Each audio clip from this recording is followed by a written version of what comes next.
You're listening to Retail Disrupted, a podcast that explores the latest industry developments and the trends that will shape how we shop in the future. I'm your host, Natalie Berg.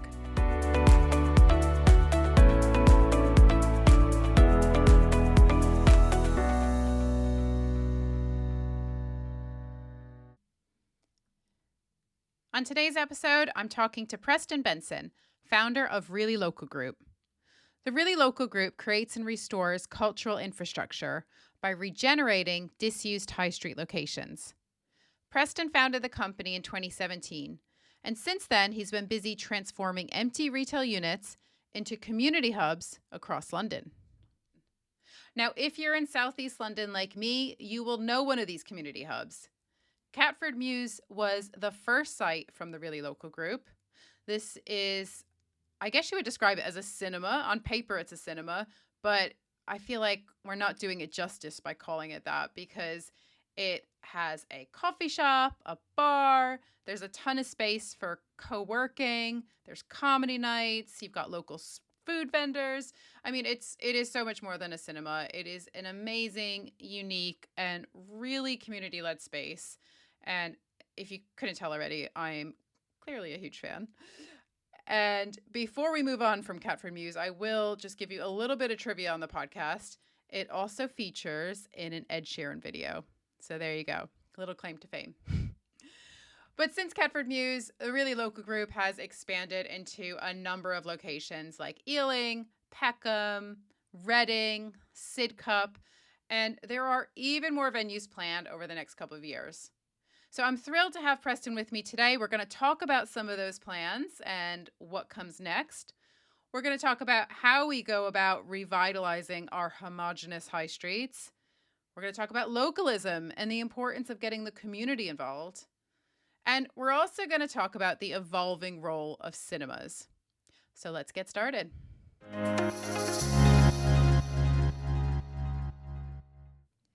Preston, welcome to Retail Disrupted. It's wonderful to have you with us today. Tell us a little bit more about the Really Local Group and what led to the creation of the business. So yeah, I'm Preston Benson, the founder of Really Local Group. We set up Really Local Group in 2017 to try to make a positive out what was a very clear negative that was starting to take over high streets and shopping centers across this country, across the UK. And really the premises was, how do we bring people back to town centers? How do we provide the community with a space that no matter which socio-demographic part of the community they come from, that everyone from the surrounding area would want to come and use our venues. We alighted on cinema as the core of our venues because cinema is a proven footfall driver. And if you think about every major leisure development, not only in this country, but around the world, most of them historically have been anchored, at least over the last 40 years, by a large multi-screen cinema. So all we've done is taken that big hundreds of thousands of square foot development and we've shrunk it down, we've right-sized it, and we've tailored it to each community that we work with. Preston, you and I have both lived in the UK for nearly 20 years now, and of course a lot has changed in that time, but I'm curious to know, what did you make of the retail scene when you first moved over? I was struck by, no matter where I went in this country, I would go see friends in different parts of the UK. I was struck by the identikit nature of the high streets here. It didn't matter where I was, it would be the same. There's a pharmacy, there's a fast casual, there's a pub chain, over and over and over again. And the longer I've been here, the more I've really learned that each community is unique. Each has its own needs, wants, aspirations, and desires. And so that dissonance between what I was seeing and what I was feeling and hearing when I was speaking to people was a big part of what led me on this journey. Yeah, I totally agree. I mean, I moved here in 2005 and I was so surprised at how similar, how homogenous the high streets were up and down the country. You know, it was the same department stores, same coffee shops. You know, it was just very, very similar. It just felt like retailers were taking a real cookie cutter approach to high street retailing. So a lot has changed in that time, but for better and for worse. Because if we just kind of acknowledge the doom and gloom here, just in the past 5 years, we've seen 6,000 stores close. But on the positive side, there has been a ton of reinvention, a ton of repurposing taking place. And, this is a huge topic, but I guess just a kind of top line question to you, Preston, is what can you do as a high street retailer today? What can you do to stay relevant? And how important is localism in all of this? I think it's critical moving forward. I mean, the high street's going through probably a 10-year restructuring where, it's gonna shrink in some respects. It's gonna evolve. New occupiers are gonna come in, but most of those new occupiers are gonna be local businesses because we live in a world now where you're not gonna have that massive wave of national multiples coming in to save the high street anymore. So localism is going to be critical to this revitalization and renaissance. And you do see different neighborhoods are at different levels. Parts of London right now have a really, really thriving independent scene. But then you go to other parts of the country and they haven't even begun, and you just see, tumbleweeds and desolation. And those areas and those towns, that's going to be a real challenge. It was, great to see the government come up with the High Streets Fund and the Town Centers Fund. It's been less great to see how little of that money's actually been deployed. And my concern is a lot of that money is just going into consultants' pockets and is actually never going to reach the high streets it was intended to.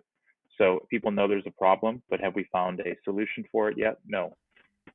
Now, Preston, with the rise of hybrid working, many of us are living, working, just generally spending more time in our local communities than ever before.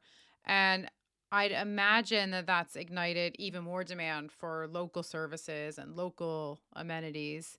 And this whole idea of hyper-localism is really kind of coming to fruition. Is that what you're seeing at Really Local Group? Yeah, no, absolutely. I mean, that's the basis of which would be set up really, really local group. I think another change that you're seeing is a diversification in what happens in a space. And there's been a massive blurring of lines. You don't just go to a coffee shop anymore. You might be able to work from there, or you might have lunch from there. You don't just go to buy clothes anymore. There might be a coffee shop in there. This whole idea that kind of you do lots and lots of things in one space, and our venues are absolutely geared up for that. If you come to one of our venues, people will be working there. They'll be having community meetings there. You might see a group of young mothers there. And of course, you have people watching films, eating at our food hall, maybe using our private event space. So all that together leads to sustainable and financially viable businesses as we move forward. And those that cannot evolve or do not have that diversity of activity will struggle. Yeah, and this feels like a good point in the conversation to talk about some of the challenges of trading on the high street today. Now, there definitely seems to be a post pandemic high street resurgence. A few years ago, everyone was saying that the future is digital, but I don't know. In my view, I think that if anything, the pandemic really validated our desire for in store shopping and all of the things that you can't get from a screen, that human touch, community, connection, the ability to engage all the senses, this idea of discovery. So the store is definitely not dead. And that's kind of a recurring theme on this podcast. But I think we also have to be realist here and acknowledge that some of the inherent challenges of being a high street retailer, things like business rates and labor costs, they're only going to get worse in the next few months. So, what do you think are the biggest barriers to high street reinvention? And maybe that's not even cost related at all, but it's really the cultural change required to stay relevant to consumers today. Yeah, well, the first thing you need to do anything, is financing and money. And sadly, we're living in a much more difficult situation than we were 7 years ago, and definitely we were almost, 19, 20 years ago when you and I came to the UK. So financing and affordable, that's going to be one of the biggest barriers. And then, of course, it's occupational costs. You know, staff wages have gone up almost 40% since we set up Really Local Group. Utility costs have trebled. And then, of course, we have the ongoing issue with business rates. Although, to be fair, hospitality and leisure businesses have been thrown another lifeline by the by the recent decision to extend the 75% rates relief. So it's not just getting the money to set up the venue. It's when you run it as well, people are price sensitive. There's only so much you can charge for your revenue, which again kind of harks back to my original point. If you don't have diversity of revenue or activity, you're going to struggle in this high cost environment. Now, you touched on business rates there, Preston, and I just want to read out some comments from Mark Constantine, the founder of Lush, the beauty retailer. Now, he was quoted in the Times recently, essentially saying that a reliance on business rates and car parking fees had prevented local councils from being able to invest in high streets and town centers. The way he describes it is that we have silent high streets, and he thinks that the government should, in order to make town centers and high streets more vibrant, he thinks that the government should encourage big tech companies to open more shops. Now, I think that is really interesting because we know that Amazon has this growing desire to open physical stores. It's something that comes up a lot on this podcast. And I thought it was interesting hearing from him this kind of encouraging big tech companies, because I think he can see the benefit and the knock-on effect it has on the wider high street, the wider community, as everyone else has to kind of kick into gear and improve their digital offering. And also just this idea that a little bit of newness and innovation and technology, using technology not just for tech's sake, but, really using tech to enhance the customer experience. These are all positives for the high street. So I'd love to know what you make of these thoughts, Preston. Well, it's interesting. I think he's correct in his desire to want to see change in the high street. I question the amount of responsibility he wants to put on local government. That is just not. Local government is so stretched right now, resource wise. They are so underfunded. It's not realistic, nor is it desirable to have the government leading on this initiative. What we need is a flexible planning regime. We need to be supporting the private sector and entrepreneurs, and we need to be giving people, making them feel comfortable to take a risk and actually want to do stuff on the high street. It's one of the things that was really important to us when we set up our businesses. We see our businesses as being sort of large scale kind of community hardware where other businesses and other community groups can come in. They can plug into what we've already created. In some respects, we've taken the bigger risk. And they can come in and they can trade. For example, in Catford, we have a food hall. We didn't charge any fixed rent for the first 4 years. We just charged a percent of turnover. We gave everybody all the kit they needed. They bring in their fridges, they bring in their food, they bring in their concept, and they can get trading in almost a frictionless way. It's that type of thinking we need coming from the private sector, supported by local government, that's going to help kind of move this forward. Let's talk about your first site in Catford. I mentioned it at the start, and I'd love to hear a little bit more about how you came up with the idea for the concept, and also if you could share how it differentiates from a typical cinema. Sure. So Catford Mews is our first venue. We were the first cinema in the borough of Lewisham. Lewisham didn't have a cinema for almost 20, a multi-screen cinema for almost 20 years. So we were bringing back what used to exist in Catford. Catford used to have 3 multi-screen cinemas, and we ended up choosing the venue we were in because back in the 90s, it was called Catford Mews, and it was a large scale, I wouldn't say flea market, but large scale market with lots and lots of different things. There was a CD shop, there was food. And when we did our community consultation, we heard this time and time again about the Mews and Catford Mews and how it was such an important part of people's lives at that time. So what we did is when we took the unit, which was a Poundland, a trading Poundland, and Poundland vacated, we decided to create a Catford Mews, but for the 21st century. So instead of coming in and buying goods, it was a place to exchange ideas and to be entertained and to be with each other and to kind of promote the community in that way. So we turned the storeroom of the Poundland into a 3-screen cinema. We turned where the retail spot and where the Poundland checkout is, that's now a coffee shop and a food hall. Where all the soaps were and all the Turkish delights and all the other stuff that you might get at a Poundland, that's now a bar. And then in the back room, we have some extra space as well on the first floor, which we're going to use for future kind of virtual reality, live music type venues. So it really is a multifunctional space. But what's been so exciting about it is because it is such a large space, everyone from the local area feels comfortable, feels welcome to come in, and to do whatever they need to do. So we have lots of young parent groups, we have lots of community groups coming in, we have a youth club that comes in. There's lots and lots of activity that comes in, and really, in some respects, whilst we've created a cinema, we brought back that cultural infrastructure.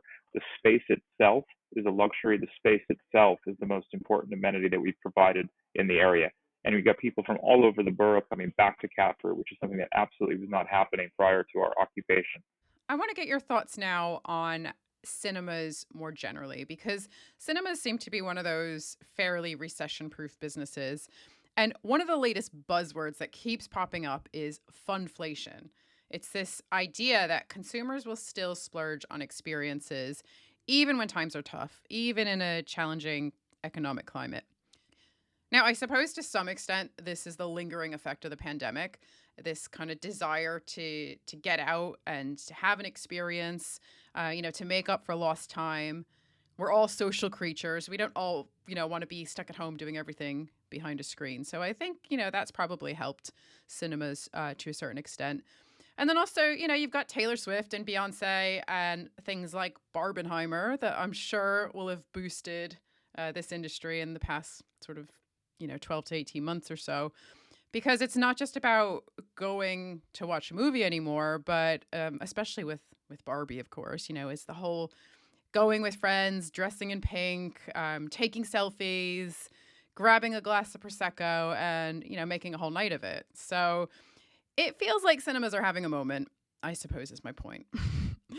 And I'm curious, Preston, to know what you make of this evolution and also how you see things progressing in the future. Well, the cinema industry has been uniquely impacted by the pandemic and the secondary and tertiary effects of the pandemic. And I could trace the current or the just completed writers and actors strikes back to the shutdowns and the lockdowns. So we've been really, really damaged as an industry. This has not been helped by during lockdowns. The studios felt they had to go straight to streaming on demand. They're bypassing the cinemas entirely, even though cinemas make 10 times the revenue on average of going straight to video on demand. They felt they needed to do that, and they did that for their own interest because they wanted to promote their streaming platforms, etc. We're now moving back to a more traditional model where the studios value the exhibitor experience, and we're now seeing that theatrical window, and we're seeing all movies, including some movies that were even went straight to Disney Plus, for example, are now being re-released in theaters early next year. So that's great. The funflation point is an interesting term. I think for us, we keep our average ticket price at £7.50, and we feel that financial inclusivity and financial accessibility is a really, really key important part of our offer. Every time you raise the ticket price by £1, you're excluding another part of the population from enjoying the cinema and you're enjoying the experience. So while some of our competitors are charging upwards of £20 and even some are charging £25 for a quote unquote normal movie, we are intentionally keeping our prices low because we think this is the best thing to do. This is the best thing to give everyone an opportunity to enjoy film. The reason why this ticket price kind of madness has happened is because a lot of the larger exhibitors have very high cost base. When you have less movies out and you have forced closures out, you need to make money. And therefore, that kind of inflation is happening because people are trying to keep up with all of the additional costs of running their venues. So that kind of answers why we're seeing this increase in ticket prices. The Taylor Swift Beyonce, that's an interesting thing. Event cinema has been well established prior to COVID as an interesting use of cinema screens when there aren't films. And it was great to see the Taylor Swift thing come out and happen so quickly. It was during a period where some of the bigger releases like Dune 2 were supposed to be out. So we actually really were grateful that there was something to show during a period when there were no new films out. And the price, $19.89, that was set by Taylor, obviously in a reference to her studio album. We didn't have any say in what that price was. We just sort of did as we were told, and we were grateful for being able to provide that to our audiences. Preston, I'm glad you mentioned financial inclusivity and accessibility because it leads us really nicely to my next question. Now, last year, Amazon announced a partnership with Odeon where Amazon Prime members get 2 cinema tickets for £10. Now, it's only midweek and it can only be used once a month. So there are limitations. Having studied Amazon for as long as I have, the first thing I'll say is that this comes as no surprise. Amazon is always looking at new ways of delivering value to their Prime members. They need to keep surprising them and delighting them and offering them not just value, but unexpected value. And they need to keep doing this so that every year come renewal time, shoppers think, you know what? Yes, I am going to pay that £80 annual fee again to have access to things like free shipping, digital content, member-only sales. Everyone shops the Prime Day sales these days. Things like discounts on my Deliveroo subscription, discounts on my cinema tickets, etc., etc. And I know I'm digressing here, but one of my favorite quotes from Jeff Bezos was when he said that the aim of Amazon Prime, the goal is to offer such good value that shoppers would be irresponsible not to be a member. So the use of irresponsible in that context is pretty bold, but that just shows what they're trying to do, and sort of the overall model. So from Amazon's point of view, makes perfect sense, right? Now, my question to you to bring this back to cinemas is, as you've already mentioned, Catford Mews is offering incredibly good value for money to begin with. But what happens if these larger cinema chains start to become that little bit more accessible? Does your focus on the community help to insulate you from some of these competitive threats?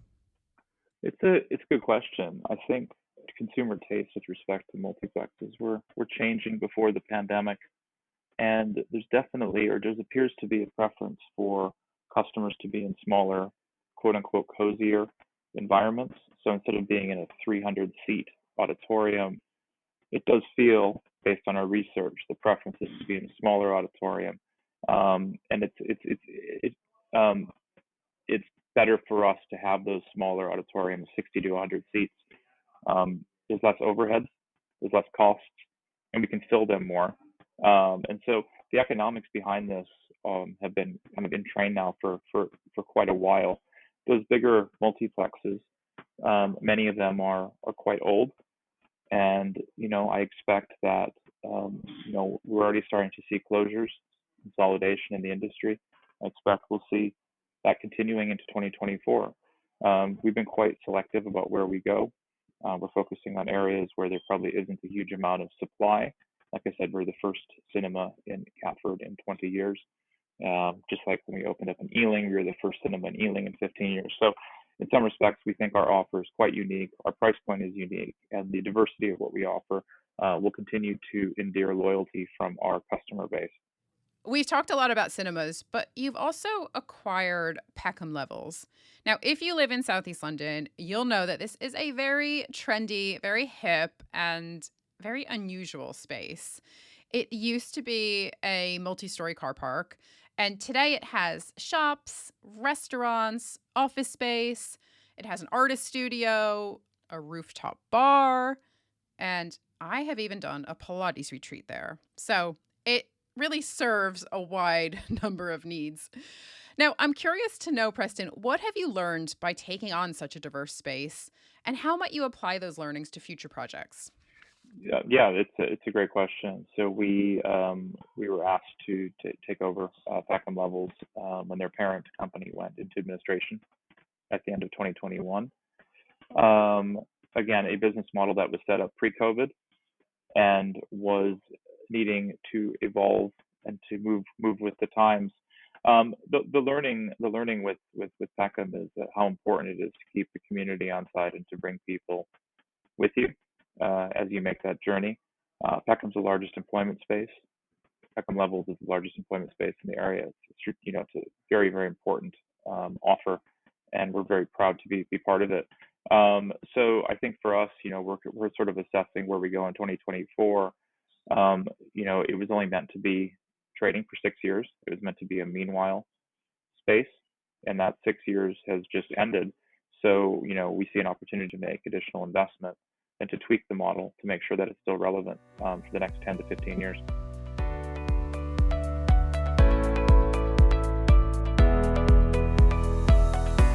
Thank you for listening to Retail Disrupted. If you enjoyed this episode and would like to support the podcast, please leave a rating or review or share it with others. It really makes a difference.